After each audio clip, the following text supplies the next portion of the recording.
What's up? What's up? It's your boy Corey B. So it's Monday morning. All right, y'all know I love Mondays. Mondays are a way to just kick things off, start anew. Kind of refresh after the weekend, and kind of it's to me it's a great opportunity to just look back at last week and look at this week and see where we're going, where we've been, and what's up next. Okay, so what I want to talk about specifically right now is Tesla stock. Tesla stock. Now, normally I don't give too many like direct, specific stock tips or anything like that. I don't, because I have a specific way I research things, and I have a specific way in which that I invest my money and build my portfolio. And so if people reach out to me directly, then we could talk about things like that. But normally on platforms like this, I don't give specific instruction or tips or things like that. Okay, but the reason I want to talk about Tesla stock specifically, because I just think Tesla's a great example of everything else that's been messed up over the last 2 years. Okay, so Tesla. People are selling off their Tesla. People are selling off Tesla stock right now like insane. Stop selling. Or I don't care. Sell. Whatever. At the end of the day, if you're selling your Tesla stock, you bought it for all the wrong reasons. Because everything you bought into is still there. Unless, and this is what I've been talking about, all of you out there who have no business investing in stocks in the first place, all of you people who got some, like my homeboy like to call it, pandemic monies. All of you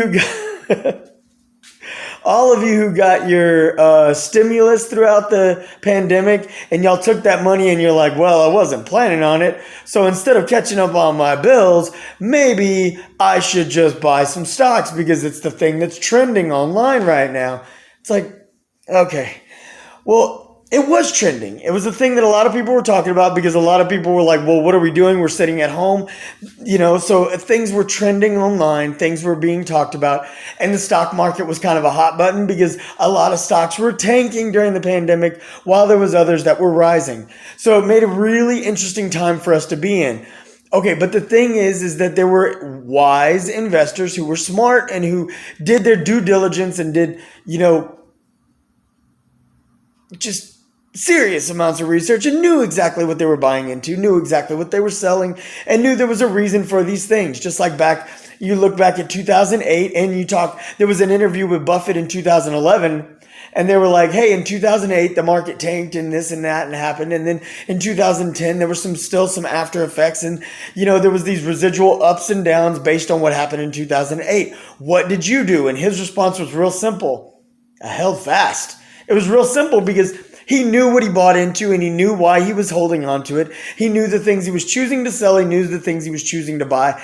And so the market being rough wasn't affecting his choices. That didn't affect his choices because he knew the companies he bought into, and he knew what was going to and he ended up making a killing. So did several other people.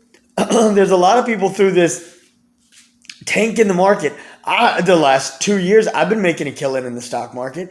My portfolio's looking pretty good. Yeah, I mean, not as great as some people's, I'm sure.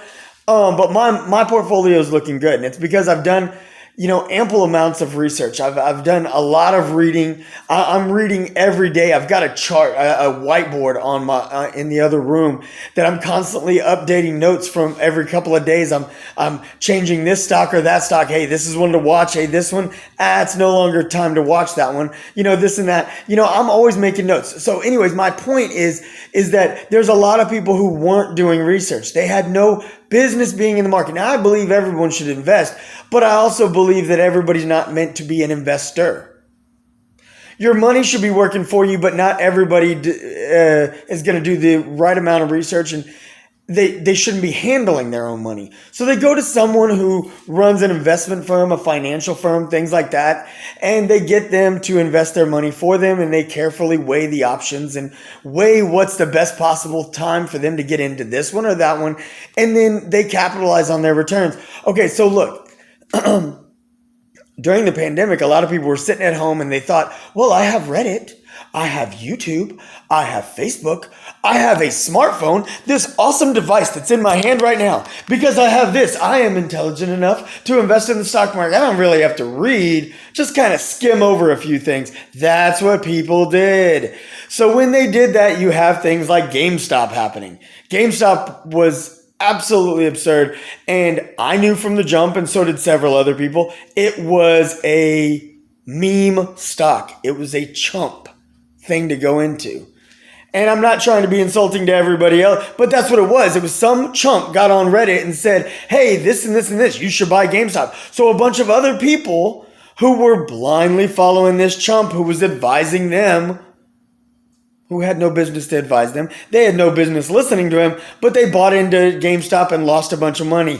Then I even knew people who were like, well, at least the hedge funds are taking a bath right now. No, hedge funds knew better. Anybody with deep pockets did not go in on GameStop. They knew better. They stayed clear. They kept their money.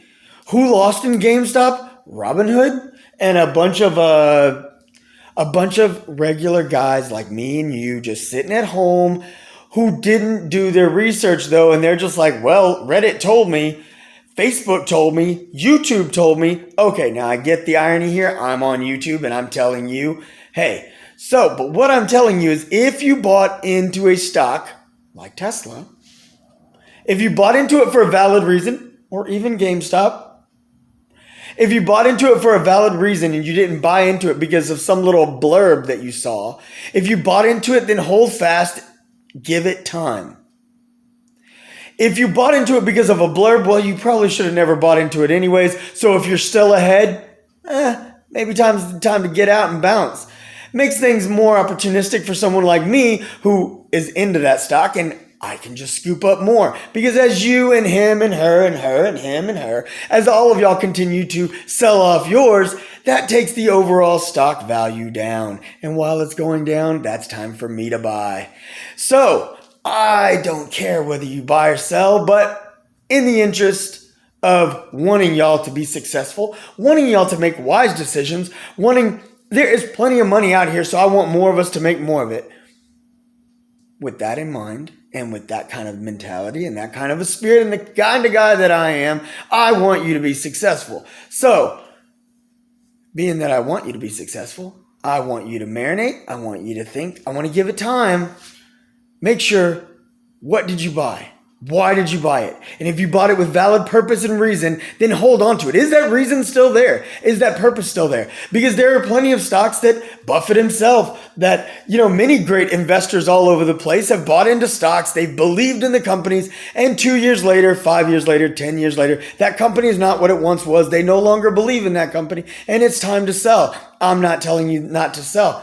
I'm telling you that if you're selling it just because the stock market's going down, you're selling for the wrong reason. If you believe in the company, then hold fast. If you don't believe in it, then it's time to dump and go. But don't